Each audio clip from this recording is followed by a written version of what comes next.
Thanks, Sina. How's it, guys? Siya, just broadly speaking, two Rugby World Cups in the bag, a Lions series in the bag, but the Rugby Championship obviously a few years. How much has that been a motivating factor going into this weekend? Just quite simply that we desperately want to win this title back. How much is that a theme of the chats this week? Of course, players will speak about that, but for us, it's this game this weekend.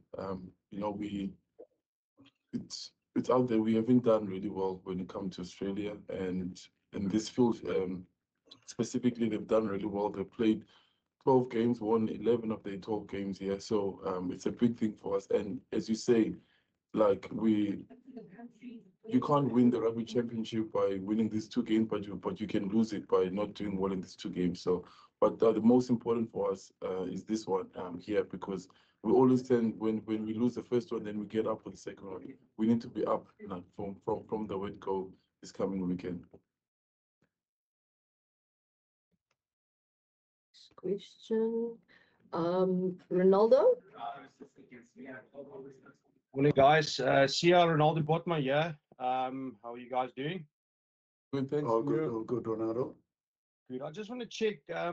There's been a noticeable calmness this whole weekend in all of the press releases. Would you say that's driven by confidence in the squad, or do you think that's just a well-prepared team for this week? Yeah, we've worked hard. We've worked hard, and we know what we're up against, and how can it's not gonna help us if we stressing or anything like that. We're just focusing on what we need to do, and that's been the ultimate focus in the group and in preparation. And so we've tried to not to overthink things, just focus on what we need to do, and that's it. Sorry, guys. Yeah, I'm trying to switch off these microphones. Go, Nathan. Thank you, Zina. Zina, I'm gonna ask one in this course. Zina. Can we save that for the end, please, Nathan?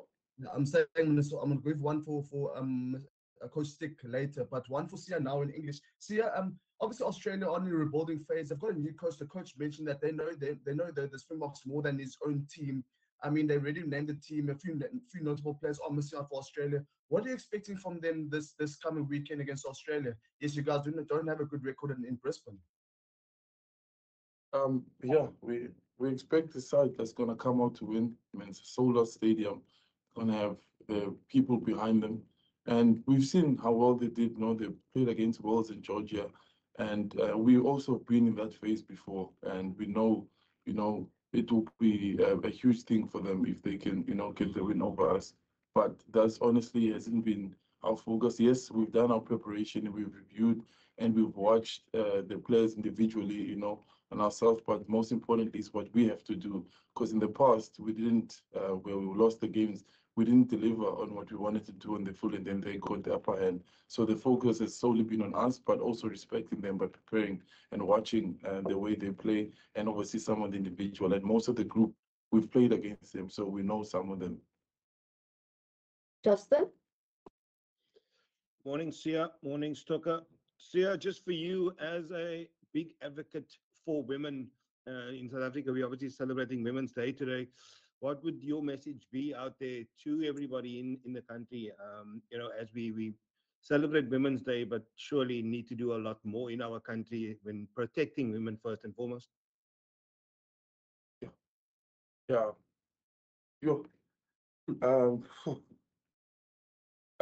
It's just to say, first of all, thank you to like me and him speak. I was raised by a woman. I was raised by a community, but by my grandmother and my aunt in the process too, and the amount of places they go to make sure that we get what we need, to make sure that we looked after, never complaining. I was talking to someone about my story. Everybody knows I've spoken out about my story, that I struggled with getting food. And I actually never saw my grandmother eat, but I never heard her complain, and as you say, the women in the country are not safe, and we as men are obviously not doing enough. We're not speaking enough about it, and we're not calling each other enough, and like a lot of us players do stuff, support foundation, and our foundation is trying to work on gender-based violence. I think we're #1 in the world, and we always talk about how much we love, the women in our lives, either it's your grandmother or your mother or your daughters, whatever. And you don't have to have a woman in your life. You just have to make sure that you do your part as a man, and in sport too. We need to support a bit more. I need to use my platform to make sure I encourage the women that are playing, because they always see in sport they're not supported enough. And I think we as men in sport can do so much more in just using our platform and using our voice. But I just want to say thank you, and thank you for everything that the women do, and happy Women's Day. I hope it's a special one. It should be like this each and every single day. They should be celebrated, because they go far beyond what we do. I mean, I know it from our household as well, what my wife makes sure to do for us as kids, and the kids, to make sure that we get all that we need. She's putting her needs aside and making sure that we achieve that we want to achieve. So I hope everybody in South Africa celebrate all the women. And also condolences to Mamu Koni. She passed away. She's done so many beautiful soapies and movies around in South Africa, and obviously in Black Panther as well. Condolences to her and the family, and we're sending love from this side. Leader? Dankie Z. Hi Siya, hi Stocker. Hope you guys are good. Siya, just for you, how good was it to get to Australia ahead of time, and train for almost more than a game week, that side? And do you think that is the way to go in the future? Yeah, it's been really good. It helped us adapt, last week, making sure that by the match week, you're sleeping properly in the time zone. It's really been good for us. We enjoyed it as a group, and training has gone really well. We've been sharp with training, and I think it is the way to go. It's so much better for us as players. We don't have to worry about sleep anymore. Everything is in tune. So yeah, it's been really good, and also like getting time off. Going out, and because you can't always be rugby, there's a place where you can switch off, where we can go have coffee outside and walk around. It's been really good for the players. Mubin?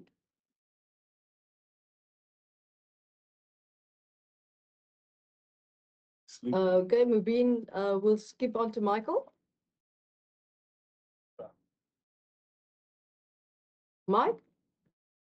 How's it? Yeah, you confused me by calling me Michael, but that's fine. How's it, guys? Stocker, a question for you.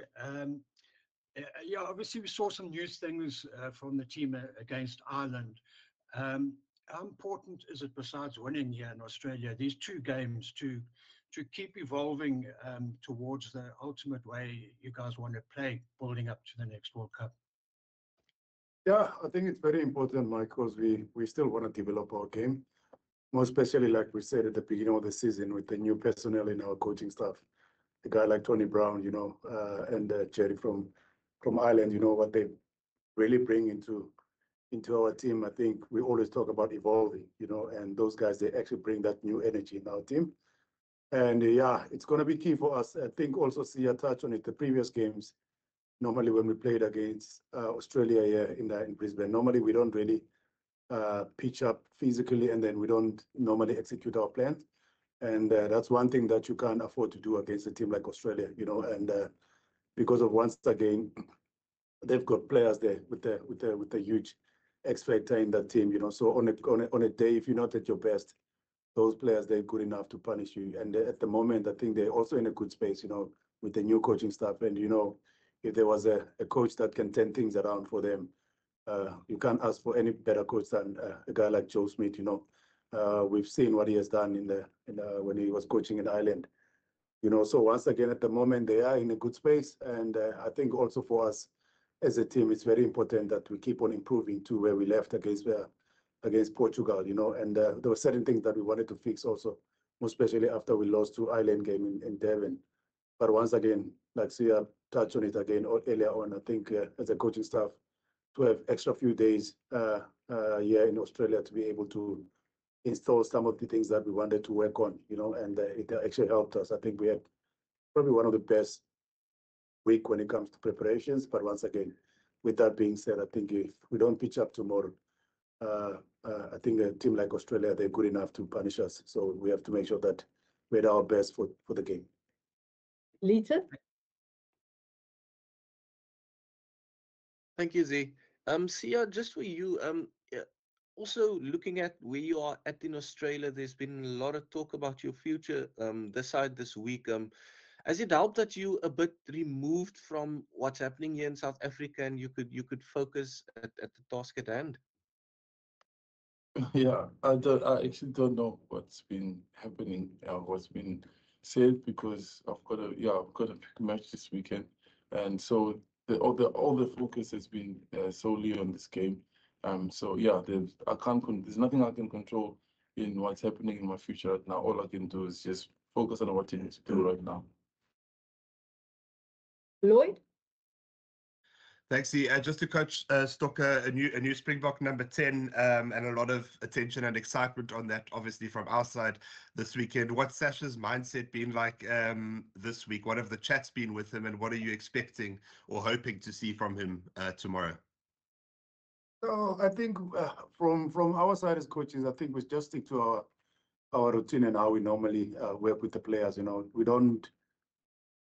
We're not going to put pressure on Sasha because of his getting his first start, and how we've been treating him the whole week, the past 2 weeks is normally how we treat other players, But one thing that I enjoy about them is if you look at the way they help each other, I'm talking about a guy like Andre Pollard and Mzwandile Stick, the way they always advise each other of how to get better in their games, So that is one thing that I enjoy from those guys, And once again, for me, I know a lot of people are excited that Sasha is starting, but this is a gentleman that has been in our system for the past 2 to 3 years. I remember when I also coached him SAA, he was training with us when we went to Ireland. So Sasha has been around our team, and he knows how we go about with our business. And that's one thing that I enjoy about him.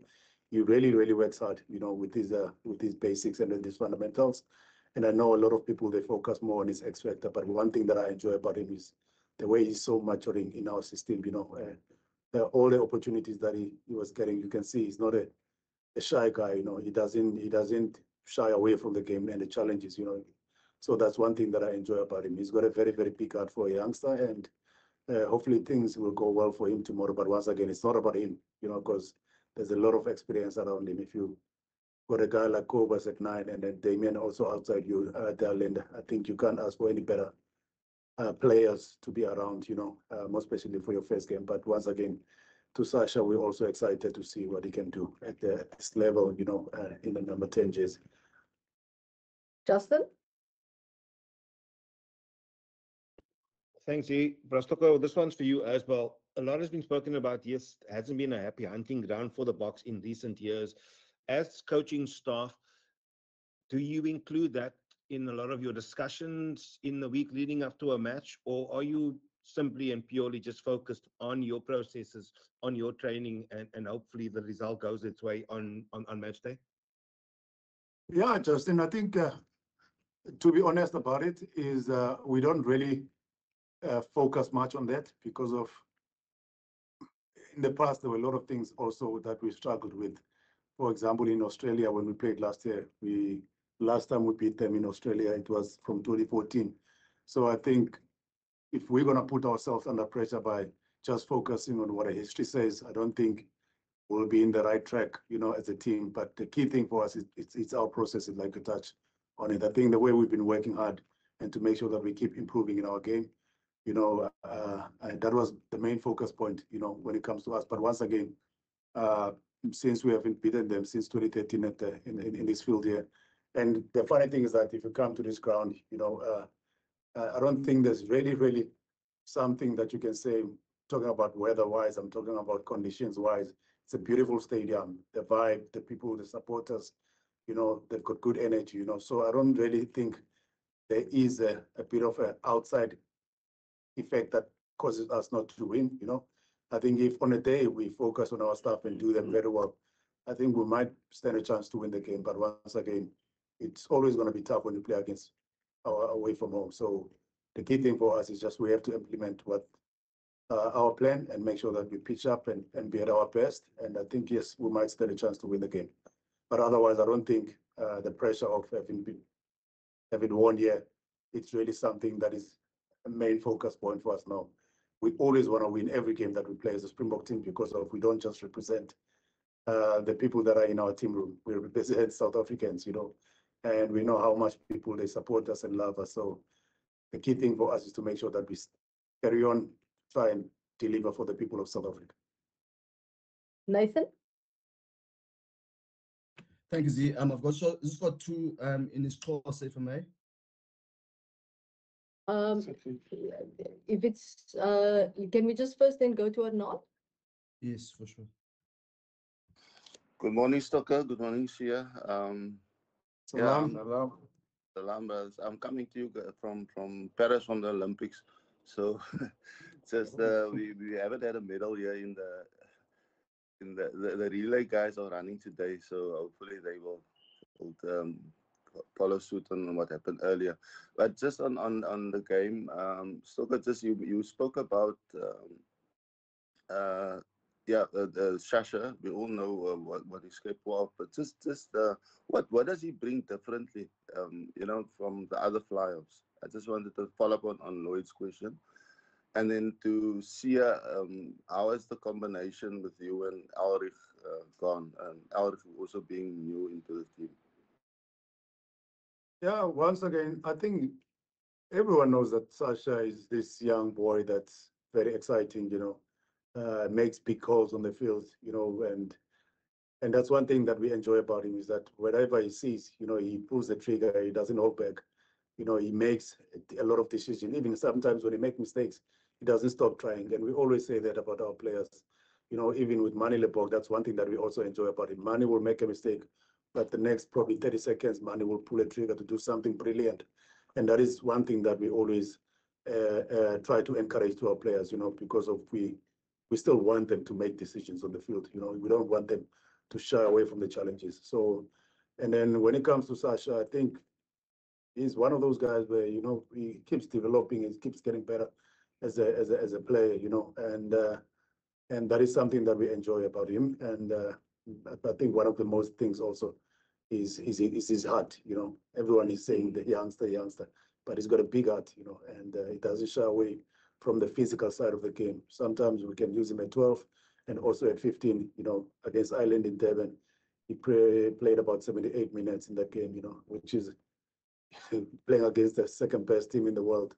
And to be able for him to perform like that under pressure, that is exactly what you need, in your players, especially also as a 10. We know there and there he will probably make mistakes, but one thing that I enjoy about him, he doesn't stop trying. He keeps on getting back and try to make sure he makes more decisions on the field, and that's what you want from your playmakers. So once again, hopefully everything will go well for him tomorrow. Yeah, I'm really excited for Ulrich. I think he's had an amazing URC season, and training with him, I've really enjoyed him, and I know what it feels like to play against him, so my excitement for him is so he can have as much ball as he can on his hands, because he's a strong ball carrier and he's also good on the ground too, which is exciting for our team. And me and PT have just been in his ear encouraging him and telling him to be him. We all have a system, we all have things that we have to do in the system, but also like what makes him special is the reason why he's here. So that's what my hope for him, and he's been training really well. So I'm keen and excited to play with him this weekend. Yeah, Ronaldo? Sorry, Yeah. it's to Team South Africa. I spoke to Joel and last week and for Tatiana. So just a message to Siya from them, from you to them, Team South Africa. Well, all of them. Yeah, I'm really proud of them. I had a question earlier about Women's Day, and I think I've been talking to the hockey team, supporting the different sports, and Tatiana obviously I speak to, and her teammates too, Aaron, and I'm honestly so proud of them. I understand a lot of them would not be happy with what they, where they ended up with. They would have loved to win medals, but we all know some of the sports, some of the struggles they have to go through. For them to be there is amazing and special, and for them to be there and compete and fight and give their best, that's all we can ask for. I mean, I'm heartbroken for Akani. There's nothing he could have done more. To give his best to the he any personal best in an Olympic final. What more can you ask for? So I know it's hard, but it's got an opportunity tonight, to win a medal. So yeah, so to them, to everybody who's competing and representing South Africa, we are also proud of you for getting there, but also for giving your best while you're there. And we've been supporting and talking to some of them. So yeah, thank you to all of you. You must also say that look, so it's a family, it's his sister, Tatiana. Yeah, she is, of course. Yeah, we have called. Okay, last English question, Ronaldo. Coach Stocker, just a quick one. I saw a lot of comments made by Joe Smith this week about all of the players that he analysed, like the likes of Siya and William, all of those guys. I mean, obviously they've seen Sasha and the younger guys play a bit, but I mean, is this the point of difference for us this weekend? Is this the guys that's going to bring the X factor in the team for the Springboks this weekend? I wouldn't put it that way, Ronaldo, because once again, we all coaches analyze oppositions. We've also done our job to analyze Australia, and with their strengths and weaknesses. So I wouldn't say the point of difference in the game will probably be the guys that they don't know well, because of, once again, as a flyer, you want your forwards to set a good foundation for you. Once they start dominating, we talk about set pieces and then also collisions in the game. For any flyer, that's what you want in a game. So I don't think the point of difference will probably be just Sasha playing very, very well. Yes, we want him to play well, but I think the foundation that's going to be laid by the guys around him, I think that's one thing that will help us to win the game. So once again, I don't think we must put a lot of pressure on Sasha to say, listen, he needs to have one of these ninja games. He doesn't have to have any ninja game for me. I think as long as he just implement our plan very well, I know the guys around him, they will make sure that they give him a very solid foundation for him to be able to perform. So yeah, I don't think it's the attention should be. Again. Thank you.